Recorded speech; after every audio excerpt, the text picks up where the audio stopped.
Okay, so share ko sa inyo to guys, no. So ngayong araw guys, meron tayo ditong phone device guys, no. So itong phone device nito guys ay Realme C2 guys. So ito guys ang likod niya guys, no. So yung issue guys ng phone device nito guys ay bigla na lang siyang namatay guys, no. So na-try natin i-charge ito guys pero hindi siya nag-charge guys, no. So wala siyang response guys kapag i-charge natin. Ayan. So wala siyang light indicator guys, no, or vibrate guys. So wala siyang response guys, no. Ayan. So sabi guys ng owner nito guys ay bigla na lang siyang namatay guys, no. Tinry naman nila i-charge pero hindi pa rin siya nabubuhay guys. Yan. So old model ito guys ng Realme guys, no. Realme C2 ito siya guys. Yan. So ang gagawin natin dito guys ay bubuksan natin ito. So check natin guys yung motherboard niya. So para mabuksan natin to guys ay tanggalin natin guys yung sentry nito guys, no. So ito yan siya guys. So tanggalin natin guys yung sentry niya.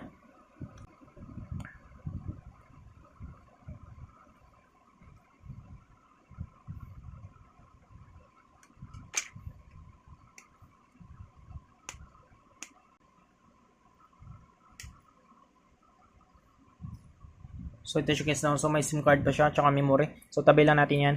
Sunod natin dito guys ay bubuksan natin to. So para mabuksan natin guys yung unit na ito guys, pwede yung gumamit guys ng pang opening tools nyo guys, no. So sa akin guys ay gagamit lang ako dito guys ng kuko guys, no. Yan. So simulan natin.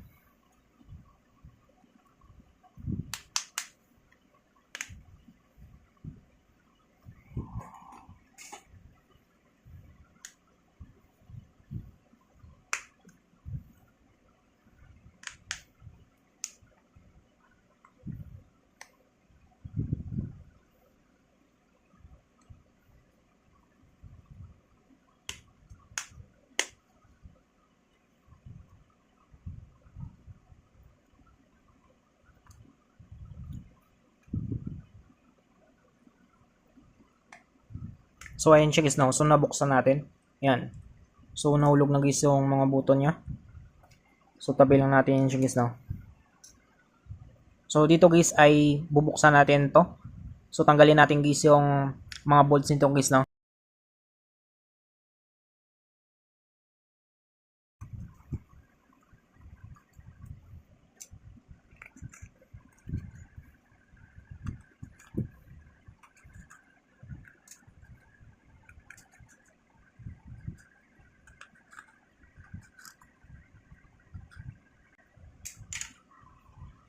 So ayun siya guys, no. Sunod natin guys, tanggalin natin guys yung cover guys ng motherboard nito. Yan. So ito guys yung loob niya guys, no. So sunod natin dito guys ay una natin gagawin dito, tanggalin natin dito guys yung FPC connector guys ng battery niya guys, no, or yung tinatawag natin guys na flexible printed circuit nito guys, dito guys sa terminal niya guys, no. Yan. So tanggalin natin yan. So ang gagawin natin dito guys ay titest natin guys yung motherboard guys ng phone device nito guys, no. So subukan natin guys kung meron siyang ano guys, meron siyang shorted guys sa motherboard niya guys, no, kung bakit siya bigla siyang namatay guys. Yan. So check natin muna guys yung motherboard nito. So para ma-check natin guys, gagamit tayo dito guys ng digital multimeter natin guys, no. Yan. So subukan natin guys. Check natin guys yung resistance niya guys, no.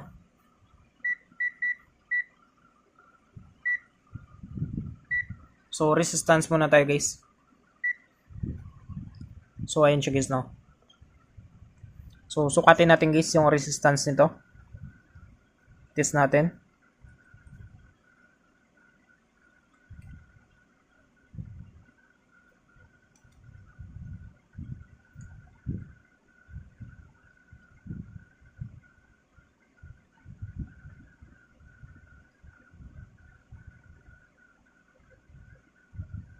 So normal guys yung resistance guys, no.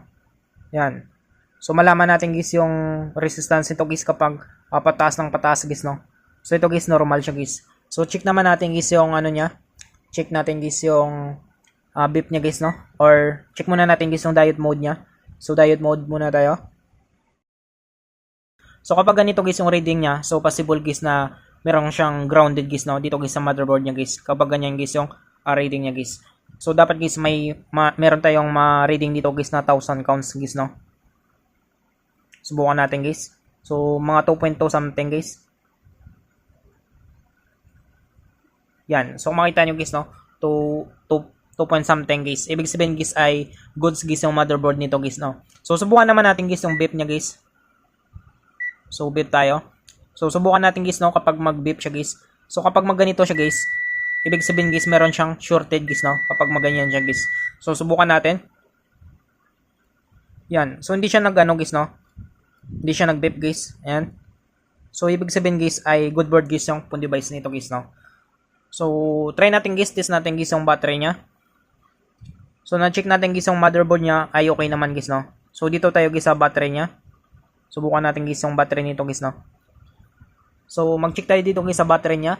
So DCB tayo guys or DC tayo, direct current voltage guys. So sukatin natin guys yung battery niya. Dapat meron tayo ditong masukat guys na 3 point something guys, no. Yan, 3.1 guys. Ibig sabihin guys ay buhay guys yung battery nito guys, no. So possible guys na na-drain guys yung battery guys ng phone device nito. So ang gagawin natin guys, try natin ni battery shock.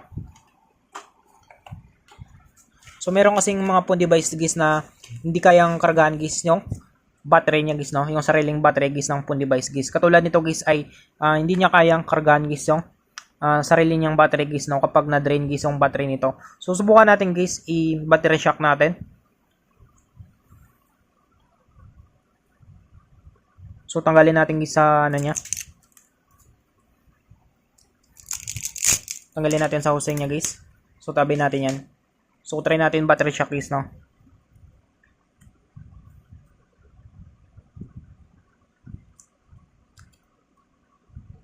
Yan. So type C pala ito siya guys. So hanap lang tayo guys ng type C natin.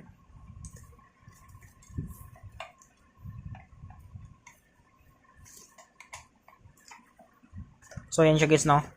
So try natin guys i-battery shock natin. So dito rin natin malaman guys, no, yung reading niya guys, active panel natin guys. Yan. So 1.6 guys ay buhay guys yung battery niya guys, no. Yan. So yung reading niya dito guys sa digital guys ay wala lang, hindi siya umabot guys ng mga nasa 3.4 guys, no. So ibig sabihin guys ay drain talaga guys yung battery nito guys, no.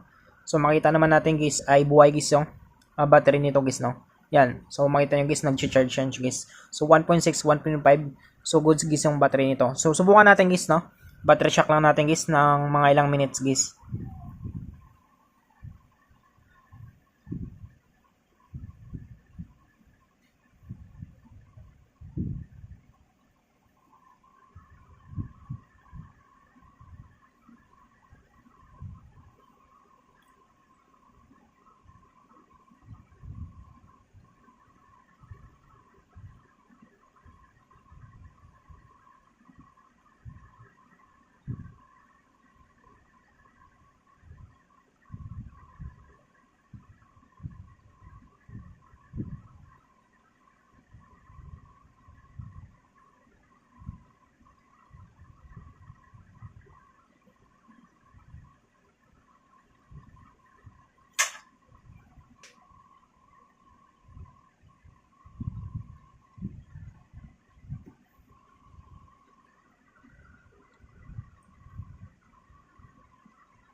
So ayun siya guys, no. So try natin guys. So saglit lang natin guys i-battery shock guys. Subukan lang naman natin guys, no, kapag magkaroon siya guys ng response guys, no. So balik natin guys sa dito guys sa housing niya guys. So subukan natin guys kung magkaroon siya guys ng response. Yan. So panda rin natin guys kapag kahit vibrate lang guys, no.